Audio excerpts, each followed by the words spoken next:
So ನಾನು 13 kg weight loss ಮಾಡಿ so ಇವಾಗ ನನ್ನ ಮೈಲ್ ಸ್ಟೋನ್ ಇರೋದು 17 kg ಟೋಟಲ್. ಸೊ ನನ್ನ ಐಡಿಯಲ್ ವೇಟಿಗೆ ಬರ್ತೀನಿ ಅವಾಗ.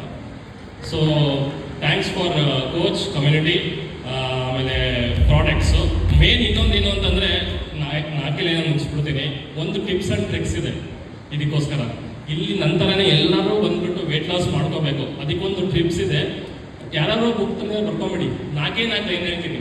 ಫಸ್ಟ್ ಬಂದ್ಬಿಟ್ಟು ಡೈಲಿ ಕ್ಲಬ್ಬಿಗೆ ಹೋಗಬೇಕು, ಓಕೆನಾ? ಡೈಲಿ ಕ್ಲಬ್ಬಿಗೆ ಹೋಗಬೇಕು. ಯಾರ್ಯಾರು ಆನ್ಲೈನ್ ಕೋಚ್ ತೊಗೊಂತಾರ ಆನ್ಲೈನಲ್ಲಿ ಡೈಲಿ ಕೂರಬೇಕು. ಸೆಕೆಂಡ್ ಟಿಪ್ಸ್ ಬಂದ್ಬಿಟ್ಟು ಕೋಚ್ ಹೇಳಿದ್ದು ಕೇಳಬೇಕು. 100% ಕರೆಕ್ಟಾಗಿ ಹೇಳ್ತಾರೆ, ಯಾರೂ ಮಿಸ್ಲೀಡ್ ಮಾಡಲ್ಲ, ಚೆನ್ನಾಗಿ ಕೇಳಬೇಕು.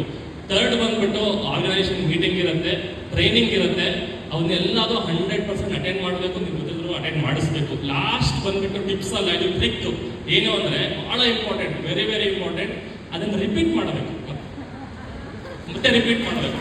100% ನಂತರನೇ 10, 15, 20 ಮೈಲ್ ಸ್ಟೋನಿಗೆ ಎಲ್ಲರೂ ಎಂಟ್ರಿ ಆಗ್ತಿಲ್ಲ, ಎಲ್ಲರೂ ವೆಯ್ಟ್ ಲಾಸ್ ಮಾಡ್ಬೋದು. Thank you so much. So 13 kg weight loss ಆಗಲಿಕ್ಕೆ 2.5 ತಿಂಗಳು, 2.5 months.